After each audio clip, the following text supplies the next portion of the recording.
Malaji question show again Kamal Obiaka lesson on Anish and yon ching shoot lel con Nuer Sabbath school ke Cuarɛ raude chukut con pus ke rona me ko banangi me go banajaling marai ke kwigam comendit or Charlie the Great Controversy who con let take lesson raude channel lesson and yam channel jangai last week or right now ke kwikuri into your cordial cha lat kono go along o chukur che tuog rob nyal ke chwa gwan jek ni chwa juj ke chwa ben wi mondan chu man dan ken gwan dan chu ken pale ken chap wen ke de me che ke ben deceive ke je che ken ben ling ke chu wi mondan chu involve rating ni dial te che tuog but chu kut che duop che ya le ke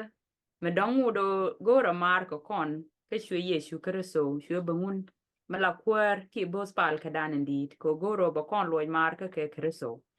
awale wo kon ke ngi jerewde raje ke kwika men te der a kore di de men kula the central issue awa nuk ke siang renke ke selfishness love or selfishness a je right kon ke kwi de money awale eno nuk ke bana ko ladeke ke bana bi ni siandan ko gora na dunde men gore awale ramen bi to kon e demanda ne kam so guru be welcome ko be lesson me be la loidan. Ka ken ne ben chiu kan tit kon ko widan wade kon jek ka book Isaiah. Book Isaiah chiu ka jen ngwan with the kɛɛl bas well. Isaiah chiu ka jen ngwan with the kɛɛl bas and well yen e chiu mu go along mu shum kon along dating ni diale te kon tinti. Ka mendong de kon kule nen ka dunkos. Chelar gwaze me o shwara dwal ta kɛɛl ke ye ka shwara diɛɛr ko en Kuothdun en be ye moj bom ka be ye luäk en be ye hep ke tit cuëëcdä min bumbum any bedamanda ne kam be ben be ku bin yoka lare lai dana gwa ko central issue into content o bukon kut bukon e judge ke rikte nen kon ke ki bukon e judge ke tendial ten ku kon ke le ku kon nugdo ku kon le nereide and welcome brother Gwani Liana Chilaida Tess coach Gwazme Chikan ko bene belwa ko dene understand lesson me bukwero kos betekel geji bia yene ye kos thank you. Amen. Thank you. She lied and as along which you can chakon both Raylan Michet can thank you sister Nyawan which program and she introduced along a put Tani Jiganore quarter gonna make a young new world doctor tea banner gam ka put me challenging a gam I would don't take a night on road a gawk take a native take a come near kin. There to all a night on road, there to all a family on road, there to all a door down robo to take a gam come near kin. But may get a milling a lang and no take a night on road to take a gam come in. Kadong the relative can all go gakan, Mularia. A milaria a kale and on the conquer idea than while ago, and Mula gam come quote. Can a one young nemo, and we gang native. Helen ga can a kel, Madena Chunga, Yalan Yonaga can enemy. Kate, I don't want to go. Introduction and yam chane jigano and gamma me a gam come ko goy can a year. Kamasha above na goy can a year and you know goy deal can a year there. No. Ramkel Maguro be with Montiang and get yek to one Ramkel Maguno be with Montiang and goy can live. No. Ray gam comedy the me band jig and one right con look can a chang rang. A quick time ga dan kara don't make a nate in cha is to win mon ba cha gorakan. Cha jigono win mon nagar or a guadang row. The con me yala capitalist communism baka guadang row to take a gam at all to new all the time. I don't know. Ray come naked.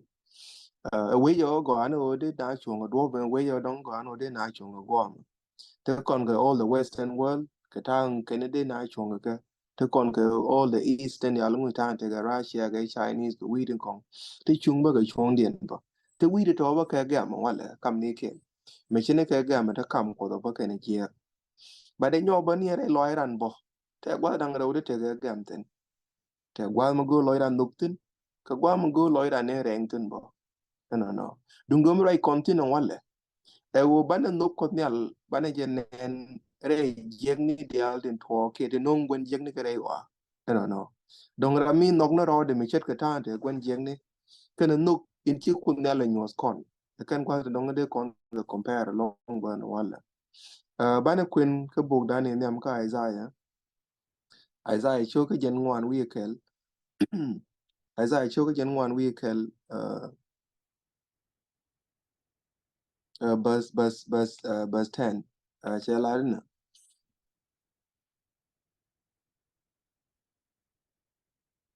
Isaiah 41 verse 10 ele mi cha kwen kon mina kan ya mi mandan ajene chora dual ta kel ke ye ka chora dier ka go ran Kuothdun an ba ya moy bom an ka ba ya lok an ba ye kap ka te chueda min bum bum na menyen promise kel en ba ko la gwandan en wo chela ran wo yen chora ba dual ka ngu ke jek di altin tuore wa ke wodi ke wo kut poinde jene te kel ko kon la ko jene Kuothdun ka ba kon moy ko bom re ke din di altin tuo ka ba kon lo no jene ba kon kap ke te chueden bum bum titi ka promise need to go kel bare gem kana me men gor donga bana ngai tena go la dino gon jeng ni bane de la ne ko ba ga cho kwel ka me tor long ba ga ja ga chuch ba da rongo bode da maran ko de te chet ke ti de ga tim rai nguka rai chenga den go to kon yal te kel ga je dunan gwa me ne chero de to ke me chet ke story me de kon picture rai chere kon story mo cha we jine kuro le mel gwig nin chet ke yende gwa le te yeshu wi mo na dongi ka gwa da mo na cha la dit ku le yen wi pa mo le ke Jerusalem mati wi pa mo le bi na dit ku mo ke Jerusalem wa shi na ji ga ling ke ling ne de ke Jerusalem ko mati wi pa mo le ku Jerusalem le gwe pin ker mati Jerusalem te wi ta ba lo ko ka ra da nyen wule yamate ni ala ma no ko ra mati wi pa mo dong de ne de pin pa de ga ling ta che to ga no ko shi na ji ling ke mo rai na do chawram kere ne nen tro je Jesus mo wi ko ling rai de no chero mi chuang na che ling la de ka rai chuang na ba ne ling je kel ge ba la bo che wi de le ne chuang mo rai ye chuo wi ko mo wi ji lo ko cha te ka ngwa da rai ke ye chu ba gwa mo ngod snow ke ngod snow te de ma che de ma ni ala bo ngod e winter ku pam lo ko te kon ku le wi wi lo ko ria ke je kan go in te je then chi ye chu ri de mala no ka Matthew chapter 24 verse 2 and go chi chena jo ku yen ti reality an pu la re je and go te le pom kel no do wi pa min do kur le gwi la vol gwi ji lo ko go de ku la mu bum bum me cha lat run de nyin wan dial ka chi ye chu ri de mala la bo de ne dial me jira me te yen de gwa me don wa de ji chuang long wa nyin picture ndong gwi ko ne no mo chi ye chu che do nen me kan lo ne ne kong che widien le yi ka min la de bo la dak bi dak Jerusalem che ga la nyoka mat ba kene benin bi bege je ko benin bi bege je ke dak bi dak wi mon ba che ne ka dak che dak Jerusalem ko gwa na che no mo ba dak di ne jana no de dak Jerusalem ku le jo la sign ke la news kui ben ka de but che gwa na ngare ti che ga mat at the same time ka jen kui me ke no che wi ne wan che yi che long me ne ri lieng na ken me ken ja kwan ken te jel kel ke cha kon gule jogan go gwen jeng ni wala ba kon ngi ke min lat gwen jeng ni je ko gwen jeng ni wata ba rang rawte lade strategy ni ke go baran met ko wodi ko go bi kudran kula da ina da wode ni jalaran go gwen jeng ni ngi min lo kuda kene min no kuda min to ke je jamen ko gwen me da she me ne ji bang la bo la we gurni ni je gin look like kuda ko go barama baran kud be gule chwai ko go e belle ni ne me be kule ja ke jo wang ra ma maran ko den wo chere ga men go along me de ko do pan bat ba loy ko kulo wang che kwan ya la ro men an chi kunyal che jo ga no a chang ni mo che mu ke wo bo dor wut ke min chal ke a lot a ba wo mo je ba wo mo ire Job. Job sorry but do root come jala job abo mo iri no ke me de che met ke te dia ke te je te chalat en go e job che ilu bang lu ji ke go che mo ga kwak to ngwan chi kun ya lo ke wo kwak no e riet ko wo kwak mo na chi kwak de yen me kin kun ya la no cha job hon chi job chu ke kwi rai ke mi chi mo thok na mo na yen ngur je rai yen le de me wala no be ji be met ke mi je ke wo donge biriak bokula ben ke ji wan jen le gwen jeng ni je wa dung de wo chang ni mo en jen le gwen jeng ni je no mo be fail ke tin di alente di tin la de ba de ngu chi tuogo God Israel che ga met ke jen gwa de dan ko cha ma sa cha lo ke ken cha te je cha la de ken ngul ken ko de we le ken di je che tuogo ngo cha Jerusalem cha de ke kwi met ke me che men nga me che men na ke jen gwa de mo min ku lo de la ja ga te the long ngo me chi ku cha me cha ku che move to a point no dong be bi mi je but wo gre we che cho ja ku le chui kana re Jerusalem na kana ma God and all that cha wono mo nyen ke ku lo le ja ga te do dung do ni re ring ni dialun chi gwen jeng ni ko no de ku la go ro bo ku na le be bel ku dien to la to ga no kan ku ne ke re jeng ni cha promise cha na ku le ngma na no chi ku na jo chora do an ta ke le ye loy dun ci jek ko gan point de gan nga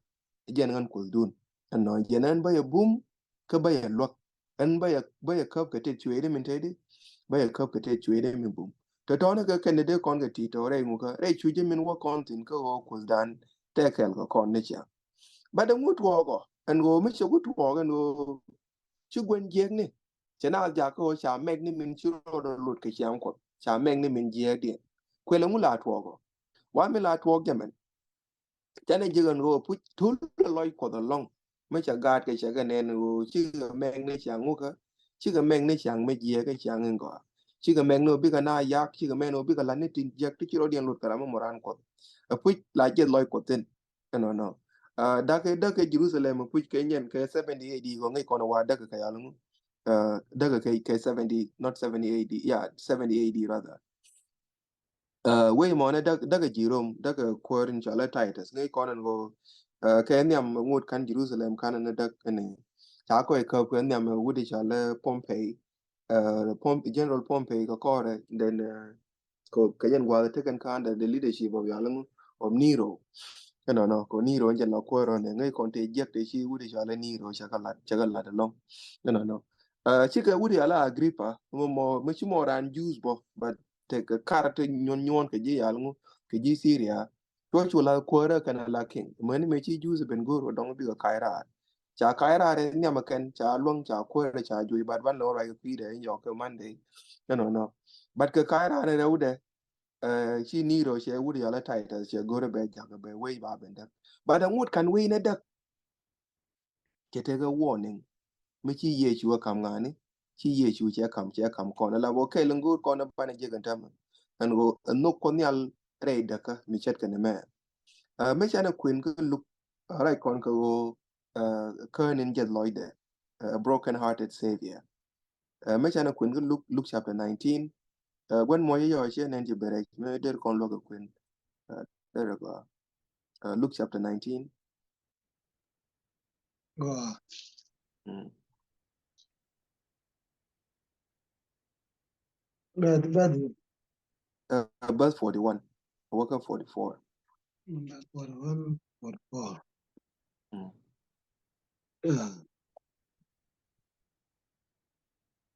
Jarana. Me ki ye ju ben tie ko wit.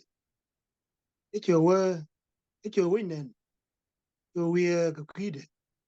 Mm. We yi dung me de ri jangat. A chang wala. Entin no kamal. Atama. Ta ka te ka ji. Mm. 43. Ka tok binin ben. Tibi ji taru. Igol pin ko ne. Kwini dial. 44. Kapi ka jin. Kapi ka ji ka. Kapi ka jin Jerusalem dak pin. Yena gad ku tin jeng redu. Ita pam kel. Ita tes redu. Pipal. Pipa madadien. Oh, kan gwa egul kut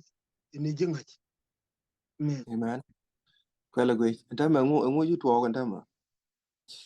Medan ngai God Israel ngat God Israel no we ken leo gang kunyal. But kunyal la na kana wok. Kunyal la pal kan ke chicken ken menen. Ka jan gwa da. But ntama chiku benno point ne ramela gang we medan. Ramela ter kori ken metega dar pa na lavo chiku benno point ne chabere idien. But che tuwa no mu tuwa kana. Lavo chi Yesu la rama ka wo chi gwa ben. Ebi kut be ben gwil dung do kini janga. Era me ku gala la gang point de chi ben point dung do chi kana bai.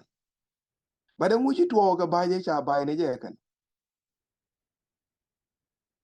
Ko they feel no dong maybe dong chi ro din la je long but they can we protect it. Chi kan kut bai. Mu chi tuwa chi dag Jerusalem je ben. Ngut ken Jerusalem ne dak. Ko ngai kon Yesu te ne jen run 33. Ka da ke 4 ala ngu. No run te mi chana we let kon ma Jerusalem ba ba dak 170. Kaliu Yesu nake alangu nake 30 AD chama take more than 40 years but you Yesu way par ngod run de gen wan kan ne dak ka ngai de ka meji to la bo ja loide pan ta gwita video ma gweje la bo bear dan je no ngoge char mo ngoge char ta ga de ga de chop ngwan kwe ke la ko ngog be ngong ne char be nan kwi dung no ta ga kel ni da long me wo ngoge char la nyong ne ja da dem kwi dong mi ber ngi ye no dong to mbele te jel wichar la re ken ngo la re ken ngui re ken tintie ne tin jel du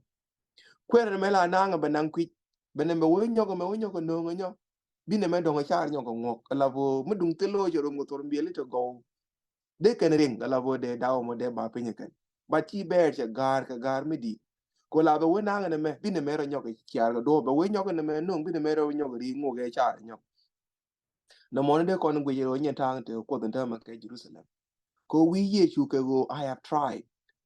chewon nen go donga gange ye but chunguti yen no ala bo chewon nen go gange wi me yet ken me but chunguti Jerusalem che no ko pi ko di take a choice ni te gara me chi Jerusalem che me che Jerusalem che uchi loide cho jat ke min bi to ko ngo ke Jerusalem ke tel nga sa diet no and no if only mi cha ko nga sa ken karo ade tel mi dong mi yet ke me chi to ke Jerusalem lo ga ko na lawo yor tin pal ke tin ko ngo jene cha jo la ne ka wan di na no ya te le pam kel ma bi do wi pa ma dong ke Jerusalem no ka kwi go di ka kwi go chu ko che ben gwil ga ken yana le di ga ken yana ngai no ba che po ma gwa che lar gwa man wo ka thok bi nin ben ti bi ji taru ji gol pin ka kodni kwi ni ku dial no ka bi ken Jerusalem dak pin yana ga ku tin chieng reido ka cha pam kel mi cha tet reidu bipal wi pa mi do dien no anje ne chitwo no mo kana mo anje ne par nga anje ne par ke Jesus me chana kwene nyoka Matthew chapter 23 but 37 kana 38 when mo mi che nyoka kwen kon Okay. 23. That's but 37 kana 38 27, 38. 37. Cái chú ye chú cho lúa gì dân cái quân có đồ nọc có loài đồ kề liu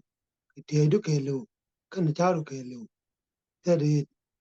nè mẹ dân ngót in đi cái dân in niệm điện mẹ amen thank you nyoka no kwen John chapter 5 verse 40 okay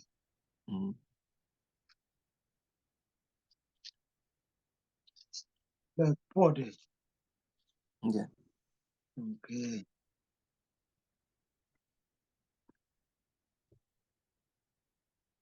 cái giờ này cái lúc bia bên cả cái bia tiệc giấc cái lúc bia bên cả cái bia tiệc giấc amen go min nyam di no dong de na ro den ti gwa me na right kon wale kam no ko dong de na ro den chu ti re da ga me chi da ke Jerusalem me dan ko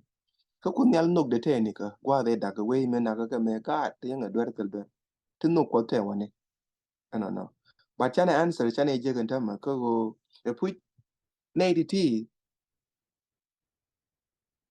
chigo could look kede kona chuka be check and make a native charadian barca could made done make a native charadian barca could the mood to made it walk a godi go chi chang daga ne me chede benga ka muluno lia anta me to go cha ko cha lady kan cha ko cha look min chi to gwa me nan go chi gwen jeng ni wang dien chor ko mjene chana kwen nan ka me ti go cha wang de chor ka tin dia lim bitwo go cha wang dien chor mo na chi go kod bai ko chi go kod bai chi go meg ni min jeng ni jen tama to gan go no ko tan tama ke choice ni chana me chi kod ro de chi kod cha kon bo fo ko no kin jal ka je ban me to gan go chana kod ban pin ke lok dan ke je on mi wana we je ngo de chana go tinongu pana we jeng ne lia che ke me je to ke Jerusalem en tama en wo pu gwen jeng ni wa je ne ram min no ka ram mi dong de la ram ku ko point ga tel kur gure je no de kur te ten de liam de te ten ko yo en kur la to ke lia chi lu ka na ga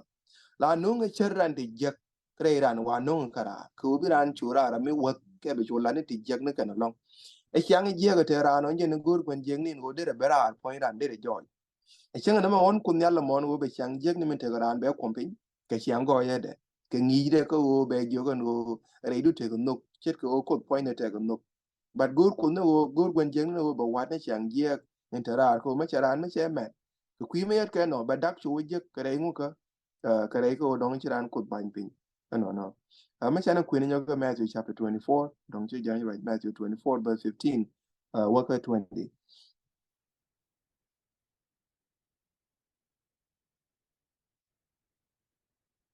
Matthew chapter 24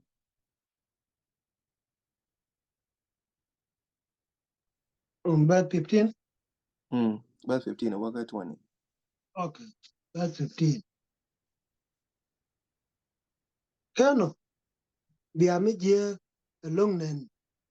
yere don't quat, no go out. Go the narrow. Chit me, you go ni Daniel a lot. I jup, lawyer in Quendi. Well, bucket. Ane tinte,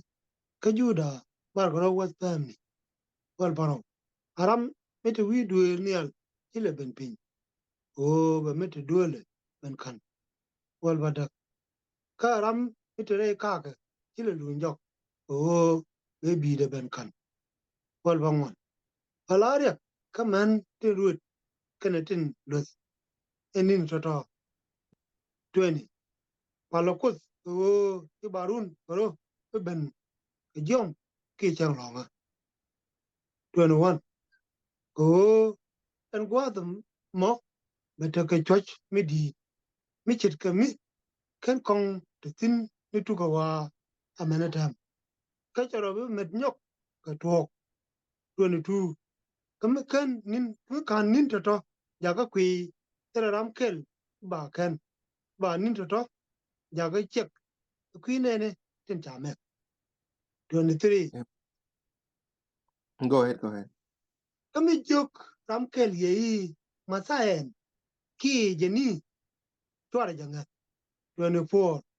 Oh, we Masaeni, can go, Kani, reject. Kabiga nyuni, the guy can all. Oh, you can not both jar. It take a metrical kalwang. You can nay, teacher make both jar. 25. go Okay. go pega na suppose they kon pega 20 and thank you she kon we mat go over te ko me ra ye shu ja ba dang ra cha ga mat ken cha dag Jerusalem ken dag mi dag wi mon cha ga mat ken ko kon e kon de kon will take a good picture ma go ko me cha lat bit wo ko Jerusalem chi yik to ko pu me min bit wo ba re ni tin be bin bi be ga je be yik to ye ke me ji to ko Jerusalem ban mi chane je gwa me ne go chane no ko chane je ne pu re ga ka min chi ga ke je ba gwa me ne en o chi ku cha kon lang ko lue ka kon ne chang long en o chane ko ga ban pin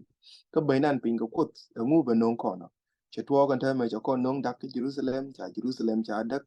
ku ko cha ko cha ban pin ko chi kun jeng ni chana me de no ba de nyok te ka to te nyal gwa da me ko go no pale mu ga Jerusalem nen cha gol pin chen ta kong cha go nyo ga nyala no pale ko jen chi baru ne me cha to ga chang long aja chi bit wo ke jom ka nyo ba chi bit wo ko ngu ka be long community te di community ruin ngai kon o me che two no bar na ro dien ramit yak point there bume long no dong de ro bar di no ke mi jira mate ga gadbo ka bar yero dun re chuja kap tu ka gaden da na riek me be long ngweno de ran guti ne jaga point ne ko bar me be ne tilo bro do mo ga kwak ti jel ga jikel mo lo ne kap du ga gadbo bom mi jin cheng mo rut ba de ba long den min dong nya me che two ga chang long ka nei te kram na chang long ko ngai kon ta ma gwa da kwa chang long men chon tin chi ye chu li wore de gwa ba Jerusalem ba dak tin runde gen baro I mean ba ba dakar 170 mulo no wa de kon gwi je check along da ma Sabbath ke dong ta nei ta lar ge ke na from the time me chi ye chu ro ye list e chi Sabbath je chu chuong re na ne kon ne la kurchin ne news ba da me ja kon ta ma ngut Sabbath tin da ma ni 40 years later ko to me chi ye chu je ye ko me chana je pa la ga Sabbath ngut de to la wate gwa mi na de utin ga Sabbath ka dong be je pa la gwa kel ka nyo ti gen ngu e wa me twok dak Jerusalem ke AD 70 twok ke a time about the Passover time mulu no chi ne ri ngwan di ali ga ben ngu ga chi ga ben ga Jerusalem ji rom chu na pal wore we pal ga na wore we dung no chi ga na nok bara ke kwi ka odi ko la wona na re ke jen fisin to nin di to ti ran kwan tong wan long chi ga nang re long no ko mi ne dia ku dien ku dollar e ka le yo sha dien dol ji we te le gwam bi le be kara just imagine me sha chang mo wala plan ka la chang mate na pa la ke de ba ji di ko de na kwa ko ri ndi al ko ngu ke ndi al kan ngi ban chi ne tra me de la ngai chin de na la mo ke wo ni na da be ne de ba mam na ji wa ko kan ndi al gad me man ko ngu chang ra me de ro la bar je de to ko de ne ndi al de be je pa ga me ke ne ndi al te me ke ne de nga ko de kan ti ga kan warning ni din kam ko kon e chang ni me joy ngo cha jo de cha luk chong mut be nyoga na moy ka ngu nyoga na moy ka dup tinde wa kan ka na re da ka min bitwo e chang no ma cho gutwo ga no bi dak ba go be na pujo chong mut mu na ka warning ni tama ande man no ko de ne je wanes en wo no ko tere rwai ni ke te ka gure dan ke rwai ni ke no ko ma che two kan tama mo ramiling jo ko ke ramiling warning te ki ye chu ke chu lat che gwa da me on de te gwa me de ba ro de tama de ku ngu ka ko chana janga cha were da ka me jitwo ka ne ga Jerusalem tele kurichin kel me nga re Jerusalem chene ke min chana je min an ke nyam ko cha la ro chora dwalan ba gang ka ba kan no ko chi ga wo ne nga melin che two ga no chu ro de ledi chu ro de bar ke Jerusalem ga jen gwa da ban min be ne jen to min gur go bana la ro ko wa no ko kon go choice ne ti chana me ke me gin chi me ko kon ka me jo kon a lor ko kel me chak no kon no biran be yig me chana me ni min jek dien on la we two ga la me be long chet ke me je two no mo won din ko kon ni to kul chene ban wala ana go along bi ngi dan be pe ko no ana chana pal yen ko zamirel go do wa din lui ne ni digital lo ai kara wara ka chango yedu min ci gor bi nyol ko ngay ne yagwa din no pari long ka kwida mi ci ne pen reiring ni ka kwi ka tin ci ne ga me kwa din ci ne nyos me ci to ka Jerusalem mala news bo ka kwi ben ga do min bi ben ka je kwa ran wo gwen jeng ni tere ko ma di long ka ne la polition ni ko che nok no bi ga chango ye min ci la ka kwi den bi kan ga je a go ra ja long kwa din an go ko ja ko ba ko meg ni tin je ken che ke me cha lat ji ka me dan kwa ra chang ne me che lat ko jo en go chwar ja da mo bu gwer che ne won en go ba ko ja cham me chin ne ku no je ke da pin di mo ke ji me wala par kwa din wo ke ta lo a ke ko ya du no kin ne pal tongi che gor kwa din e ka ke me ji ka ja ko ra ke ji no chang ne me chi lia ko gor chu ben kor kwa din no bin ne ben mo ke te lang ji kwa din no kwai lo no mo ngut du ko me chang ne be lo nge ji jo ama dia se go ke chu du ke chu ga du lo kwa ra amen Amen. Amen. Thank you. Ele akta ka gwandan.